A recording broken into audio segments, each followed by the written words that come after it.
Sejam bem-vindos à Revista Fórum. Eu sou Carlito Neto, historiador e cientista político, e hoje eu estou aqui para falar com vocês sobre a situação patética, né? Eu tentei procurar uma palavra aqui mais tranquila, mas acho que patética tá bacana pra gente se referir aos bolsonaristas. Por quê? Eles encamparam a tese o tempo inteiro que a delação do Mauro Cid não diria nada. Depois disseram ali que o Mauro Cid teria sido obrigado a dizer coisas que ele não teria visto, porque em uma gravação que vazou na revista Veja, o Mauro Cid dizia isso. E ontem ficou mais que evidente que nada disto é verdade. Por quê? Em todos os momentos da delação premiada do Mauro Cid, ele é tratado com respeito, ele é tratado com educação. Em um determinado trecho, inclusive, que os bolsonaristas estão publicando nas redes sociais, dizendo que o Mauro Cid estava chorando porque ele estava sendo torturado. Não, ele não estava chorando porque ele estava sendo torturado. Ele estava chorando, como inclusive ele diz no depoimento, porque ele perdeu a carreira dele, ele perdeu os amigos, enquanto o Bolsonaro estava com 17 milhões de reais na conta que tinha ganhado de Pix. Era por isso que ele estava chorando, porque ele entendeu que nessa história toda, quem se deu mal foi o, entre aspas, otário do Mauro Cid, que é essa a sensação, eu acho que ele teve ao cair na real e perceber tudo o que percebeu. Outro ponto, inclusive, que os bolsonaristas estão espalhando por aí é que o ministro Xandão teria ameaçado o Mauro Cid para que ele dissesse aquilo que o Moraes quisesse ouvir ou a delação premiada seria suspensa. E aqui a gente precisa botar vários pontos nos is, várias vírgulas, vários pontos de segmento e algumas exclamações. Por quê? Quando o indivíduo aceita fazer o acordo de colaboração premiada, que está previsto lá na Lei 12.850 de 2013, a Lei das Organizações Criminosas, lá está claro que o colaborador, quando ele aceita fazer a colaboração premiada e que tem de partir dele, né, não é do Ministério Público, não é do delegado da polícia que liga e fala, ó, você quer fazer um acordo de delação premiada? A gente está aqui. Não é assim que funciona. A delação premiada tem de partir do delator, ou seja, o colaborador é que tem de procurar a autoridade responsável para dizer, ó, eu quero falar. E quando ele faz a colaboração premiada, ele abre mão, inclusive, de ficar em silêncio, ele abre mão de omitir informação, ele faz um acordo de colaboração para falar tudo que ele viu, tudo o que ele sabe, em troca de ter benefício. E quais benefícios, Carlito, estavam presentes na delação do Mauro Cid? Que, inclusive, vocês que estão hoje acessando a delação dele podem acessar também, tá? Ele pediu que, em caso de condenação com o sistema de reclusão, né, com o sistema fechado, com o sistema de cerceamento de liberdade, que a pena não deveria ser superior a 2 anos e que tanto o pai quanto a filha maior de idade e a esposa não fossem punidas pelos supostos crimes cometidos também. Vocês lembram que o pai do Mauro Cid também envolvido, tem uma filha do Cid que supostamente estaria fomentando o golpe, a própria esposa do Cid também teve papel efetivo, como a gente sabe em algumas situações do próprio dia 8 de janeiro, como a gente já tem informação publicada, inclusive pela própria Polícia Federal, e o que o ministro Alexandre de Moraes citou para ele foi o seguinte: o pedido, isso tá claro no vídeo, só sendo um bandido, um canalha, ou os dois, né? Já que a gente tá falando de bolsonarista, a gente pode falar que são bandidos ou canalhas, ou bandidos e canalhas, em alguns casos. Quando você vê o vídeo lá, o ministro Alexandre de Moraes fala claramente o seguinte: a Polícia Federal e o Ministério Público pediram para decretar sua prisão preventiva e suspender o acordo de colaboração premiada. Eu estou dizendo que não, que a gente vai te dar a última chance, agora que a gente já sabe que o senhor mentiu no seu depoimento, porque o relatório que a Polícia Federal nos encaminhou prova isso. E o que é que o ministro Alexandre de Moraes poderia ter feito? Simplesmente ter acabado ali com o acordo de colaboração premiada, se manteria tudo que foi descoberto a partir do Mauro Cid, que não é muita coisa não, tá? A maioria das coisas que a polícia descobriu sozinha, e muitas das coisas foi descoberta através da CPMI do 8 de janeiro. Inclusive, queria agradecer publicamente aqui a burrice dos bolsonaristas em querer convocar a CPMI do 8 de janeiro, imaginando que conseguiria vender para a sociedade a tese de que o golpe foi encampado pela esquerda, que o golpe foi armado pelo PT, e no final das contas a gente viu que não só se descobriu provas que nem se imaginava, o roubo das joias sauditas, por exemplo, a gente só descobriu por causa da CPMI do 8 de janeiro. A gente não teria descoberto isso. A essa altura do campeonato, provavelmente, se o André Fernandes fosse menos burro, o que deveria ter acontecido é que o Bolsonaro seria indiciado talvez ali e denunciado pelo crime de tentativa de golpe de Estado, abolição violenta do Estado Democrático de Direito e organização criminosa. Mas a gente não sabe se estaria ali, por exemplo, a história do roubo e venda das joias sauditas para o Estado brasileiro, por exemplo. A gente descobriu isso graças à CPMI do 8 de janeiro. Então, mesmo que o acordo de delação premiada do Cid fosse suspenso, a polícia continuaria com a materialidade. E aí, o ministro Alexandre de Moraes falou, a gente já sabe que o senhor mentiu.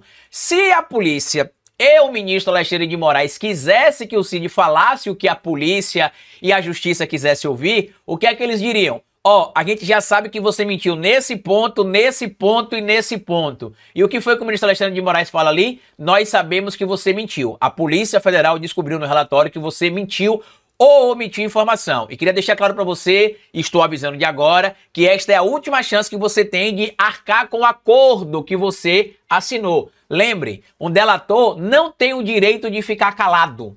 Tá? O delator abre mão deste direito. O delator precisa responder tudo e falar sobre tudo.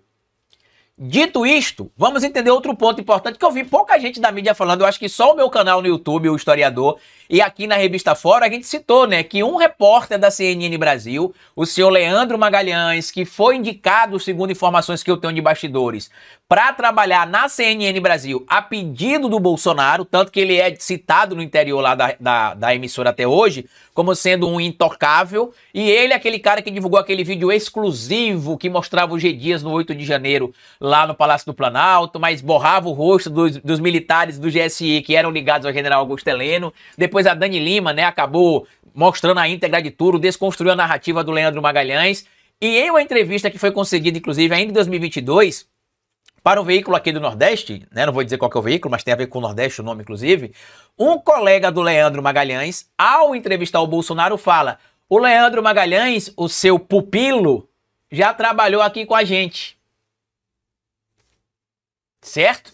Mas nessa altura do campeonato, o que é que está acontecendo? Os bolsonaristas estão tentando vender a ideia de que o Mauro Cid foi torturado, só que qualquer pessoa que tenha, no mínimo, audição ou, no mínimo, visão, né? Porque a gente não está vendo os vídeos ainda traduzidos, né? Ou melhor, legendados ou com falas ali em libras, por exemplo, mas qualquer pessoa que enxergue e que consiga ver e ouvir o que foi dito no depoimento, vê que não tem pressão nenhuma contra o Mauro Cid.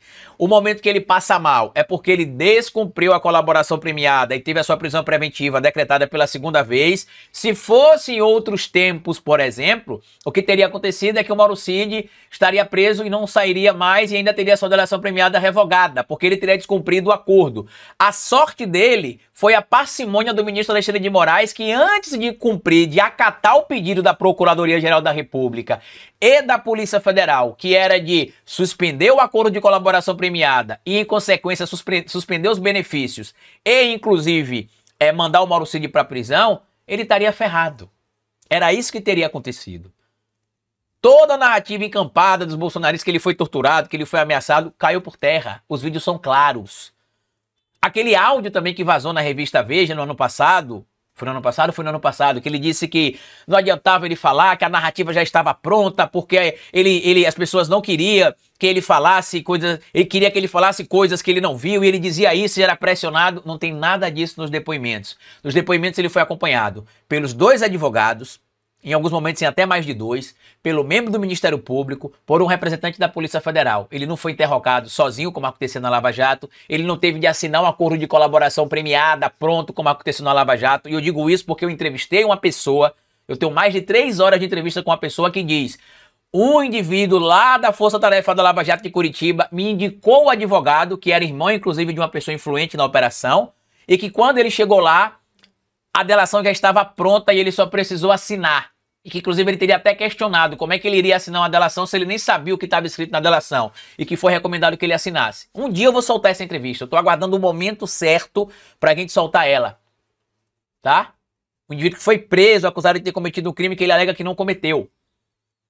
E que foi obrigado a delatar coisas que ele não sabia. E aí, agora, quando esses vídeos vêm à tona, a narrativa cai. Por quê? No depoimento último que o Mauro Cid deu sobre esse esclarecimento ali envolvendo especificamente os áudios, ele diz o seguinte: que ele falou aquilo porque ele não podia contar as coisas da delação. Então ele falava aquilo ali para desconversar, porque tinham várias pessoas rodeando ele, a família dele, a esposa dele, para que falasse o que é que ele disse na delação premiada. Não adianta o Bolsonaro dizer que tá, desculpa o termo, tá cagando pra prisão. Não adianta o bolsonarista choramingar, porque o Bolsonaro vai ser preso. Os crimes foram cometidos, consumados e toda a narrativa que foi criada em torno da delação do Mauro Cid caiu por terra. Os vídeos são públicos. Vocês podem ver do início ao fim. Tá claro, não teve pressão, não teve ameaça, não teve coação em momento algum. Ele é tratado com bastante respeito. Na minha opinião, inclusive, diferente de muita gente que por muito menos provavelmente estaria na cadeia e que o Cid não está neste momento. Então, para quem duvidava que a denúncia aconteceria, para quem não acreditava que a denúncia iria acontecer, aconteceu e Bolsonaro não está cagando para a prisão, não. Bolsonaro está neste momento, como a gente brinca aqui no Nordeste, né, com o fiofó trancado, com medo da prisão. Compartilhe esse vídeo se você puder, se inscreva no canal e deixa like. Vou passar o final de semana, inclusive, assistindo ali os vídeos da delação premiada, terminando de ler alguns documentos, porque eu já tinha lido até agora a denúncia e os documentos da delação que tinham sido divulgados. Agora eu tô vendo os vídeos da delação. Já assisti cerca de 4 horas de vídeo, vou assistir mais e na segunda-feira eu vou tentar trazer de novo materiais exclusivos que estão na delação, mas que pouca gente está dando importância, como a gente citou aqui o caso do Leandro Magalhães, né, que é uma âncora da CNN Brasil, que teria ligado pro Bolsonaro para falar, recebi aqui uma gravação que pode comprometer o Moraes, vou ver aqui se dá para fazer uma matéria, tá? Aí é difícil, né? Grande abraço, meus amigos, bom final de semana e até o nosso próximo encontro na segunda-feira. Tchau!